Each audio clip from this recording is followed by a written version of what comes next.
Pronouns. They're some of the smallest words in the English language, but man, they can cause some of the biggest headaches.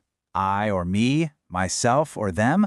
It's a puzzle for sure, but don't worry, we are going to solve it together right now. Does this sound familiar? You're in the middle of a sentence and you just freeze. Is it she and I went to the store or she and me went to the store? You are not alone in this. So let's just break down the rules once and for all so you never have to hesitate again. So first things first, what even is a pronoun? Well, think of it as a handy little shortcut. Instead of saying the cats over and over again, we can just swap in one word like them. It's a really neat trick that makes our sentences sound way less repetitive and just flow better. All right, let's dive into the first big piece of the puzzle. Subject versus object pronouns. Honestly, this is where most of the confusion happens. So if we can nail this, you're going to be in great shape. This right here, this is the key that unlocks everything. It's all about the doer versus the receiver. Subject pronouns are the doers. They're the stars of the show, the ones making the action happen. Object pronouns, on the other hand, are the receivers. They're the ones having the action done to them. Just ask yourself, who is doing what to whom? And here is your official cheat sheet. On the left, you've got your team of doers, I, he, she, we, they. And on the right, your team of receivers, me, him, her, us, them. Oh, and you'll notice you and it are special. They get to play on both teams. Kind of makes things a little easier, right? Now, here's a super simple trick for spotting an object pronoun in the wild. It almost always comes after the verb, after the action word. Think about it. The action has to happen first, then the object pronoun can receive it. Let's see what that looks like. Okay, check this out. The verb, the action, is brought. So who received the action of the bringing? Her. She is the receiver, so we got to use the object pronoun. It would sound super weird to say, the server brought she a sandwich, because she is a doer, not a receiver.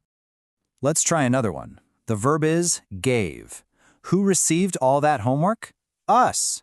We were on the receiving end, so we use the object pronoun us. You can just hear that the teacher gave we homework is totally wrong, can't you? And one last example, just to really lock this in. The action is told. Who received the command to be quiet? Them. Simple as that. They are the receivers, so we use the object pronoun. It all comes back to who's receiving the action.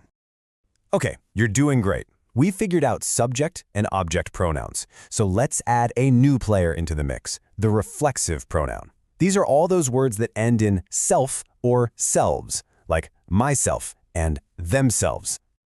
But before we even get into what they do, here's a quick pro tip on spelling that a ton of people get wrong. If you're just talking about one person, the word ends in S-E-L-F, self. But if you're talking about more than one person, it ends in S-E-L-V-E-S, selves. So it's himself, but themselves. Got it?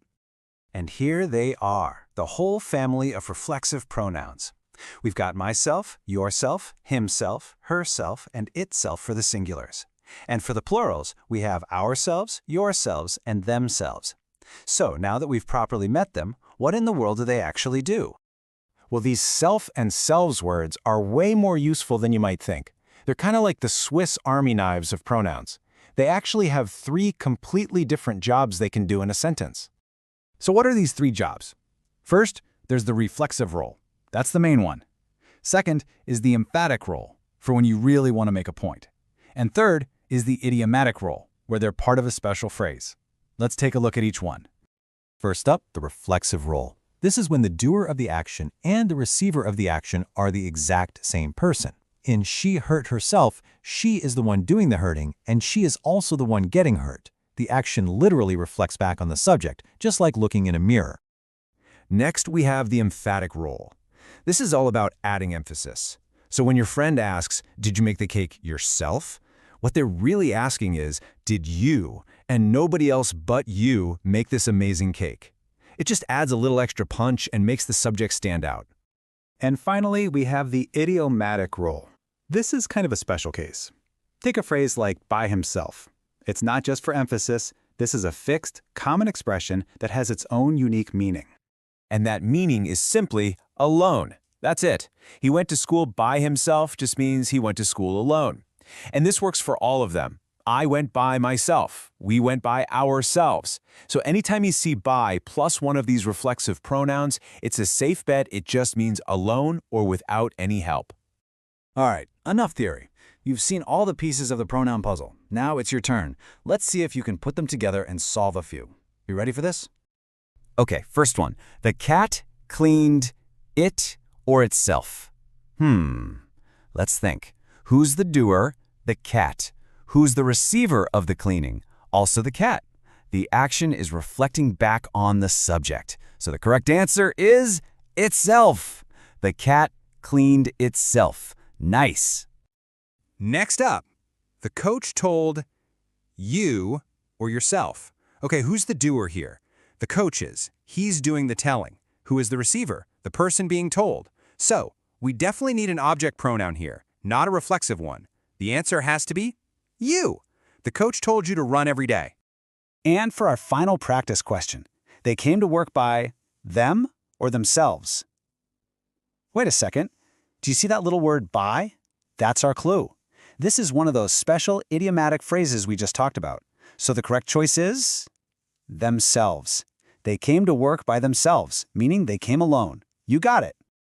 And there you have it. To recap, subject pronouns are the doers, object pronouns are the receivers, and those tricky reflexive pronouns can reflect the action back, add some emphasis, or create special phrases. Hopefully, the whole I, me, and myself thing is feeling a lot less like a puzzle now. So, what grammar headache should we solve for you next?